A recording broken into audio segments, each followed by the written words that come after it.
Hello friends, ओम श्री गणेशाय नमः। आप सभी का स्वागत है आपके अपने यूट्यूब चैनल पर। फ्रेंड्स, आज हम आपको इस वीडियो में बताने जा रहे हैं साल 2021 की ऋषि पंचमी का शुभ मुहूर्त, पूजा विधि, उद्यापन विधि और ऋषि पंचमी की व्रत कथा और महत्व के बारे में। फ्रेंड्स, वीडियो शुरू करने से पहले आपसे रिक्वेस्ट है, अगर आप हमारे चैनल पर नए हैं और आपने अभी तक चैनल को सब्सक्राइब नहीं किया है तो प्लीज़ सब्सक्राइब कीजिएगा चैनल को, साथ ही प्रेस कीजिएगा बेल आइकन को, जिससे नए वीडियो से रिलेटेड नोटिफिकेशन आपको तुरंत प्राप्त हो सके। और वीडियो पसंद आने पर वीडियो को लाइक और शेयर जरूर कीजिएगा ताकि सभी भक्तों को इस वीडियो का लाभ प्राप्त हो सके। और कमेंट बॉक्स में ओम श्री गणेशाय नमः जरूर लिखिएगा। हिंदू धर्म में ऋषि पंचमी का व्रत करने की बड़ी महिमा बताई गई है। हर साल भाद्रपद मास की शुक्ल पक्ष की पंचमी तिथि को ऋषि पंचमी का व्रत किया जाता है। इस साल ऋषि पंचमी 11 सितंबर शनिवार के दिन है। मान्यताओं के अनुसार यह दिन विशेष रूप से भारत के ऋषियों का सम्मान करने के लिए ऋषि पंचमी का शुभ अवसर मुख्य रूप से सप्त ऋषियों को समर्पित होता है। धार्मिक कथाओं के अनुसार ये 7 ऋषि हैं: वशिष्ठ जी, कश्यप, अत्रि, जमगाग्नि, गौतम, विश्वामित्र और भारद्वाज जी। मान्यताओं के अनुसार ऋषि पंचमी का उपवास रखने वाले व्यक्ति का भाग्य पल भर में बदल जाता है और पिछले व वर्तमान जीवन के सभी प्रकार के पापों से मुक्ति मिलती है। हिंदू धर्म में ऋषि पंचमी को विशेष महत्व दिया जाता है। जिस समय महिलाओं का मासिक धर्म आता है उस समय वह अपवित्र मानी जाती है। ऐसे में उन्हें किसी कार्य को करने की अनुमति नहीं होती है। यह समय महिलाओं के लिए एक ऐसा समय होता है जिसमें वह किसी भी धार्मिक कार्य में तो बिल्कुल भी भाग नहीं ले सकती। इसी कारण से उन्हें इस समय पर अधिक और कड़े नियमों का पालन करना पड़ता है। लेकिन कई बार महिलाओं से न चाहते हुए भी जाने अनजाने में भूल हो जाती है, जिसकी वजह से उन्हें पाप का भागीदार बनना पड़ता है। महिलाओं की इसी भूल की क्षमा याचना के लिए ऋषि पंचमी पर सप्त ऋषियों का पूजन किया जाता है, जिससे महिलाओं को पाप का भागीदार न बनना पड़े। फ्रेंड्स, अब आइए जानते हैं ऋषि पंचमी की पूजा विधि के बारे में। ऋषि पंचमी के दिन महिलाओं को ब्रह्म मुहूर्त में उठकर किसी पवित्र नदी, तालाब या घर पर नहाने के पानी में गंगा जल डालकर स्नान करके स्वच्छ वस्त्र धारण करने चाहिए। इसके बाद उन्हें पूरे घर को गाय के गोबर से लीपना चाहिए। उसके बाद सप्त ऋषियों और देवी अरुंधति की प्रतिमा बनानी चाहिए।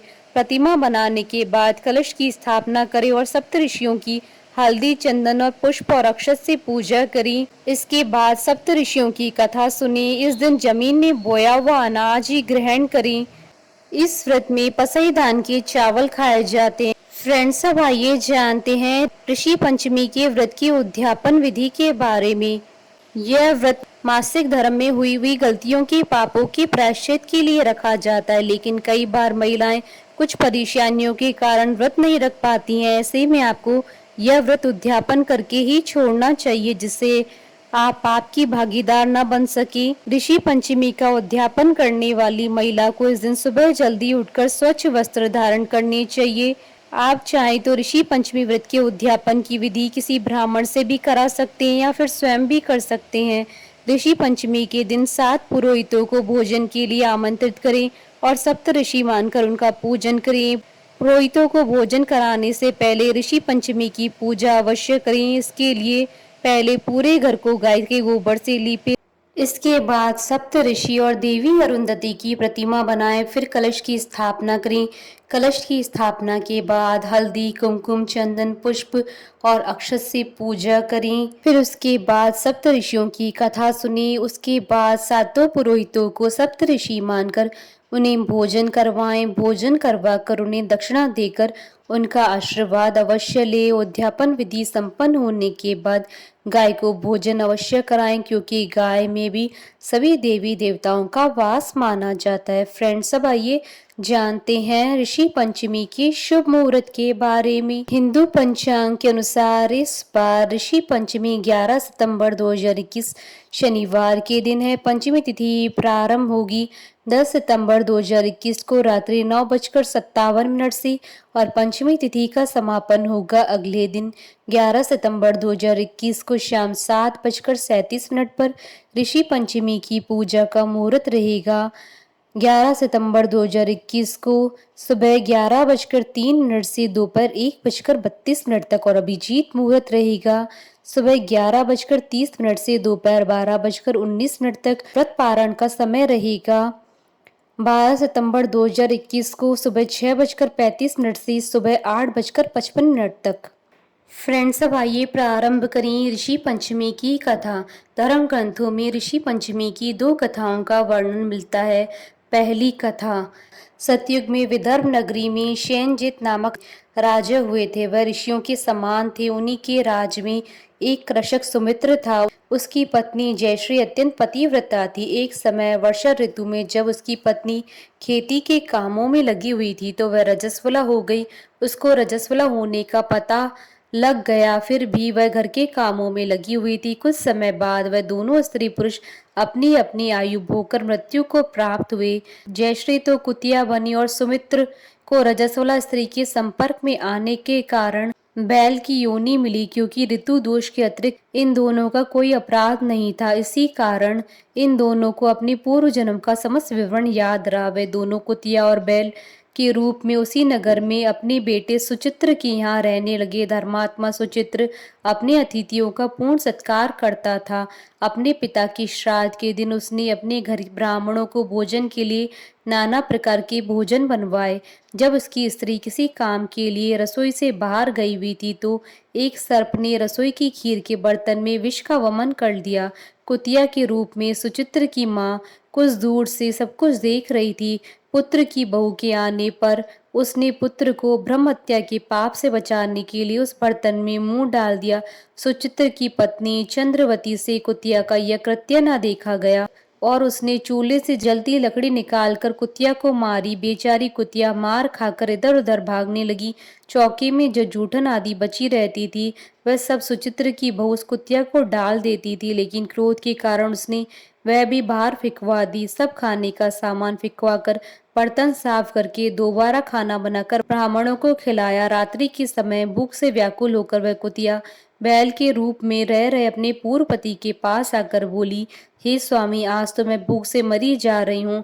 वैसे तो मेरा पुत्र मुझे रोज खाना देता है, लेकिन आज मुझे कुछ नहीं मिला। शाम के विष वाले खीर के बर्तन को अनेक ब्रह्म हत्या के भय से छूकर उनके न खाने योग्य कर दिया था। इसी कारण उसकी बहू ने मुझे मारा और खाने को कुछ नहीं दिया।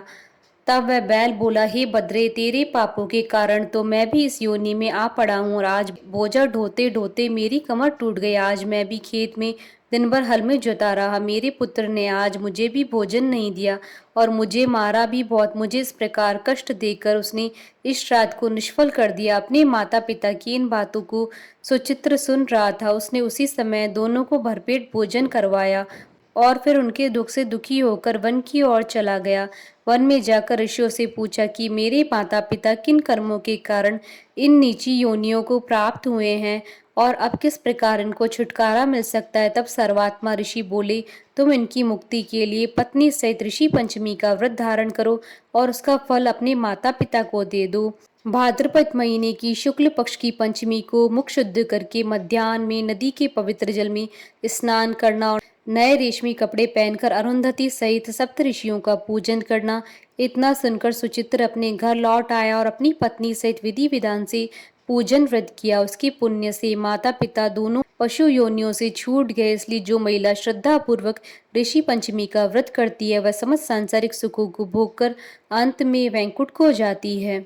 विदर्भ देश में उत्तंग नाम का एक सदाचारी ब्राह्मण रहता था। उसकी पत्नी बड़ी पतिव्रता थी जिसका नाम सुशीला था। उस ब्राह्मण के एक पुत्र तथा एक पुत्री, 2 संतान थी। विवाह योग्य होने पर उसने समान कुलशील वर के साथ कन्या का विवाह कर दिया। देव योग से कुछ दिनों बाद वह विधवा हो गई। दुखी ब्राह्मण दंपत्ति कन्या सहित गंगा तट पर कुटिया बनाकर रहने लगे। एक दिन ब्राह्मण कन्या सो रही थी कि उसका शरीर कीड़ों से भर गया। कन्या ने सारी बात माँ से कही। माँ ने पति से सब कहते हुए पूछा, प्राणनाथ, मेरी साध्वी कन्या की यह गति होने का क्या कारण है?